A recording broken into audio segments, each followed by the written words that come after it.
నమస్తే. ప్రస్తుతం మన స్టూడియోలో ప్రముఖ ఆధ్యాత్మికవేత్త ఆస్ట్రోన్యూమరాలజిస్ట్ శ్రీమతి జయప్రద గారు ఉన్నారు. మేడంతో మాట్లాడేద్దాం. నమస్కారం. నమస్తే అమ్మా. శ్రీమాత్రే నమః. మేడం, జూలై మాసం, ఆషాఢ మాసం, కన్యా రాశి వారి పరిస్థితి ఏ విధంగా ఉండబోతుంది? ఓవరాల్గా ఎలాంటి జాగ్రత్తలు తీసుకోవాలి వీళ్ళు? తప్పకుండా కన్యా రాశి వాళ్ళకి ఈ మాసం ఏంటంటే కాస్త మిశ్రమ ఫలితాలు కనిపిస్తున్నాయి. మిశ్రమ ఫలితాలే ఉన్నప్పటికీ కూడా వీళ్ళకి కాస్త కొంచెం జాగ్రత్త పడితే అన్ని విధాల అనుకూలంగా కనిపిస్తుంది. జాగ్రత్త ఏ విషయంలో అంటే ఉద్యోగాల విషయాల్లో కాస్త జాగ్రత్తగా ఉండాల్సిన అవసరం అయితే ఉంది. ఉద్యోగాలు వచ్చే అవకాశం ఉంది, ఉద్యోగాలు పోయే అవకాశం కూడా ఉంది ఈ మాసంలో. ఎందుకంటే వీళ్ళకి కన్యా రాశి వాళ్ళకి రవి అంత అనుకూలంగా లేడు. దశమస్థానంలో రవి 15 రోజులు, తర్వాత లాభస్థానంలో రవి 15 రోజులు. ఈ దశమస్థానం అంటే మొదట 2 వారాలు కాస్తంత ఇబ్బంది పడే సిచ్యువేషన్స్ వీళ్ళకు ఉన్నాయి జాతకంలో గోచారీత్యా. ఇటువంటి ఇబ్బందులు అంటే ఉద్యోగాల విషయంలో మాట పెరగడం కానీ, వాదనలు పెంచుకోవడం కానీ, తోటి ఉద్యోగస్తులతో ఏదో గొడవ పడడం కానీ, బాస్తో కాస్త ఇబ్బంది పడడం కానీ, ఎటువంటి సిచ్యువేషన్స్ వచ్చినా ఉద్యోగాలు మాత్రం వదిలే అవకాశం ఎక్కువగా కనిపిస్తుంది. 15 రోజుల తర్వాత అంటే జూలై 15 నుంచి 30 వరకు వీళ్ళకి మంచి అనుకూలంగా ప్రతిదీ బాగుంది. ప్రమోషన్స్ వచ్చే అవకాశం ఉంది. కొత్త ఉద్యోగాలు ప్రయత్నం చేసే వాళ్ళకి కొత్త ఉద్యోగాలు వచ్చే అవకాశం ఉంది. ఉద్యోగాలకు అసలు లాభదాయకంగా కనిపిస్తుంది. గౌరవాన్ని వచ్చే అవకాశం కనిపిస్తుంది. ఇక్కడ రవి భగవానుడు యొక్క అనుగ్రహం అనేది వీళ్ళకి మీద కొంచెం ప్రభావం ఎక్కువగా కనిపిస్తుంది కన్యా రాశి వాళ్ళకి. సో అందుకని ఏంటంటే జాగ్రత్త పడాల్సిన అవసరం ఏ విషయంలో ఉద్యోగస్తులు. వ్యాపార విషయంలో వచ్చినప్పుడు వ్యాపారాల్లో చేసే ఏవైతే ఉన్నాయో సొంతంగా చేసే వ్యాపారాలు, ఇండిపెండెంట్గా చేసే వ్యాపారాలు, వీళ్ళు కాస్త జాగ్రత్తగా ఉండాల్సిన అవసరం. మొదటి 2 వారాలు కాస్తంత ఇబ్బంది పెట్టే అవకాశాలు ఉన్నాయి. సో ఎటువంటి ఇబ్బందులు అంటే వ్యాపార సంస్థలో జరిగే ప్రతి ఒక్క విషయంలో కాస్త ఆటంకాలు, ఇబ్బందులు, చిన్న విషయాల్లో గొడవపడి అది కోర్టు కేసుల దాకా వెళ్ళి కొట్లాటల దాకా వెళ్ళిపోయి శిక్షలు పడే అవకాశం దాకా ఉంది. సో అంటే జైలుకి వెళ్ళే అవకాశం కూడా కనిపిస్తుంది ఈ మాసం కన్యా రాశి వాళ్ళు. ఏదైతే మొదటి 2 వారాలు కాస్త వీళ్ళకి ప్రతికూలంగా కనిపిస్తుంది, తర్వాత 2 వారాలు అనుకూలంగా కనిపిస్తున్నాయి. సో అందుకని ఏంటంటే ఎక్కడైనా వాదన వస్తుంది అంటే దూరంగా ఉండడం, వాదనలోకి దిగకుండా ఉండడము, వాదనలకి దూరంగా ఉండడము, మధ్యవర్తి పనులకి దూరంగా ఉండడం, మధ్యవర్తంగా ఏ పనులు చేయకూడదు. ఏదంటే నమ్మిన వాళ్ళే కాస్త ఇబ్బంది పెట్టి మోసపోయే అవకాశం ఎక్కువగా ఉంది. తర్వాత ల్యాండ్ విషయంలో, ల్యాండ్ వ్యవహారాల విషయంలో, రియల్ ఎస్టేట్ వ్యాపార రంగాల్లో పనిచేసేవాళ్ళు, రియల్ ఎస్టేట్స్ నడిపేవాళ్ళు, వీళ్ళందరూ కూడా మొదటి 2 వారాలు కాస్త జాగ్రత్తగా ఉండాల్సిన అవసరం వీళ్ళకి ఉంది. ఇక ఎవరైనా దూర ప్రయాణాలు చేసేవాళ్ళు కావచ్చు, ఈ టైంలో విదేశాలు వెళ్ళడం మంచిదని అంటారు మేడం? విదేశీ ప్రయాణం అనేది బాగానే ఉంది వీళ్ళకి. ఎందుకంటే 6వ స్థానంలో రాహు వీళ్ళకి. అందువల్ల ఏంటంటే కాస్తంత ఇబ్బంది పెట్టకుండా ముందుకు వెళ్ళే అవకాశం కనిపిస్తుంది. ఇబ్బంది అనేది కొంచెం ఉంటుంది, ఉన్నప్పటికీ కాస్త వీళ్ళకి ముందుకు వెళ్ళిపోతుంది, సాగుతుంది. విదేశీ ప్రయాణం అనేది సాగిపోతుంది. కాకపోతే అక్కడికి వెళ్ళాక కాస్తంత ఇబ్బంది పడచ్చేమో, కానీ ఇక్కడి నుంచి వెళ్ళడానికి మాత్రం ప్రయాణానికి మాత్రం ఎటువంటి ఆటంకాలు లేకుండా ముందుకు వెళ్ళే అవకాశం కనిపిస్తుంది. సో ఎప్పటి నుంచో కోర్టు కేసులు కావచ్చు, పోలీస్ స్టేషన్ చుట్టూ తిరిగే వాళ్ళకి ఏదన్నా అనుకూలంగా ఉండొచ్చు అంటారా? అనుకూలంగా లేదు, ప్రతికూలంగా ఉంది. అందుకని వెళ్ళకూడదు, అసలు ఆ జోలికే వెళ్ళకుండా ఉంటే మంచిది. ఇప్పుడు మామూలుగా ఇంట్లో నిత్యం హాయిగా ఉద్యోగానికి వెళ్ళేవాళ్ళు రోడ్డు మీద జస్ట్ సిగ్నల్ దగ్గర బండి ఆపి ఏదో పక్కవాడి అంటే వీడి మీద ఎక్కువ యుద్ధానికే వస్తాడు. అక్కడ ఏం జరిగింది అంటే అక్కడ ఏం ఉండదు, ఏదో బండి ఇద్దరికి ఏదో చిన్న క్లాష్ అవ్వచ్చు, అది పెద్ద యుద్ధమై ఇద్దరు కొట్టుకొని ఇద్దరు పోలీస్ స్టేషన్ దాకా వెళ్తారు. పోలీస్ స్టేషన్ దాకా వెళ్ళడమే కాదు, కోర్టు దాకా వెళ్ళాము, దానికి శిక్ష కూడా పడ్డాము. ఇలాంటి సిచ్యువేషన్స్ జరుగుతున్నాయి కనుక మనం మామూలుగా రోడ్డు మీదకి వెళ్తే జరిగే విషయాలే దూరంగా ఉన్నప్పుడు, ఆల్రెడీ మన కోర్టు కేసులో ఆల్రెడీ ఏదైనా వివాదంలో మనం ఉన్నప్పుడు ఇంకా దూరంగా ఉండాలి. కాస్త కోర్టులో వాయిదా వేసేసుకోవడం బెటర్. ఈ మాసం రావని చెప్పి వచ్చే మాసంలో వస్తామని చెప్పి, ఎందుకంటే తీర్పు కూడా అనుకూలంగా రాదు, ప్రతికూలంగా వచ్చే అవకాశం ఉంది. అందుకని ఈ మాసంలో ఇలాంటి విషయాలన్నీ కూడా వాయిదాలు వేయడం అనేది చాలా ముఖ్యం. ఇక వివాహాల విషయంలో ప్రయత్నిస్తే కనుక ఏదన్నా సంబంధాలు కుదిరే అవకాశం కనిపిస్తుంది మేడం? వివాహాల విషయంలో ప్రయత్నాలు అనేది అది ఖచ్చితంగా జరుగుతుంది. కాకపోతే ఏంటంటే ఆలస్యం అనేది కాస్త ఎక్కువగా ఉంది. ఇది జాతకంలో వాళ్ళ జాతకంలో కూడా వివాహ గడియలు ఉన్నాయో చూసుకోవాలి.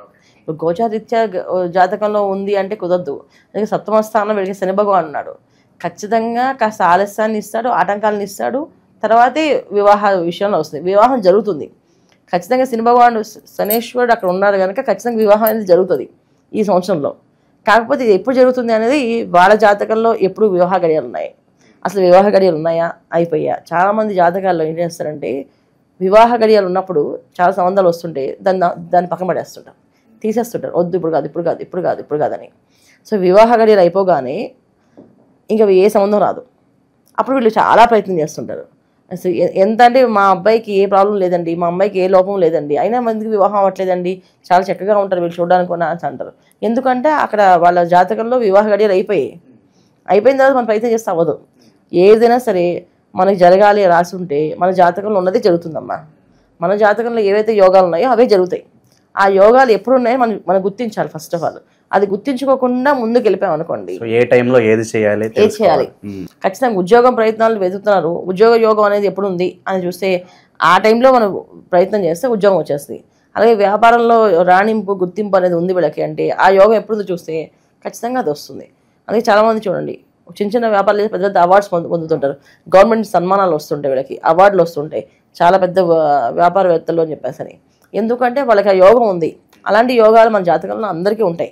అయితే ఎప్పుడు ఉన్నాయా అయిపోయాయా వస్తాయా అనేది చూసుకోవాలి. అది జన్మజాతకంలోది. గోచారీత్యా చూసుకునే విషయంలో ఇంతవరకు ఫలితాలు చెప్పగలం. ఇక శత్రు భయాలు కావచ్చు, అయిన వాళ్ళే నమ్మక ద్రోహం చేయడం, ఇలాంటి పరిస్థితులు ఏమైనా ఎదుర్కొనే అవకాశం ఉంటుందంటారు వీళ్ళు? ఈ మాసం వీళ్ళు చేసుకోవాల్సింది ఏంటంటే వాదనలకు దూరంగా ఉండవే. అది ఇంట్లో వాళ్ళతోటి వాదన ఎవరితో మనం వాదిస్తాం, కోపం వస్తే ఎవరితో వాదిస్తాం, ఇంట్లో వాళ్ళతో వాదిస్తాం. ఆ వాదన దూరంగా ఉంటాయి. సో వాదిస్తే అది పెద్ద గొడవగా మారుతుంది, అది కొట్టుకునే దాకా వెళ్తుంది, బంధాలు తెగిపోయేదాకా వెళ్తుంది.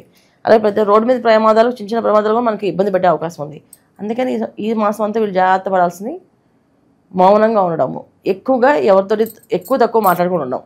సరే చేద్దాంలే కానీ ముందుకు వెళ్దాం అని చెప్పి అనుకుంటూ వెళ్ళడం అనేది ముఖ్యం. ఇక భూమికి సంబంధించిన వ్యవహారాల్లో ఏదన్నా అంటే డాక్యుమెంట్స్ పరంగా ప్రాబ్లం రావడం కానీ, లేదంటే రియల్ ఎస్టేట్ పరంగా ఏమైనా సజెషన్స్ ఏమైనా ఇస్తారా వీళ్ళకి ఏమన్నా?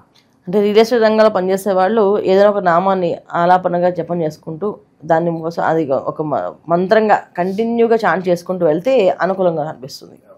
సో వీళ్ళు ఎటువంటి ఆరాధన చేసుకోవాలి అంటే విష్ణు సహస్రనామాన్ని ఎక్కువగా పారాయణ చేయడము, తర్వాత హరి ఓం నమః శివాయ అని మంత్రం చేయడం, ఇది చేస్తూ వెళ్తే కాస్త అనుకూలంగా కనిపిస్తుంది.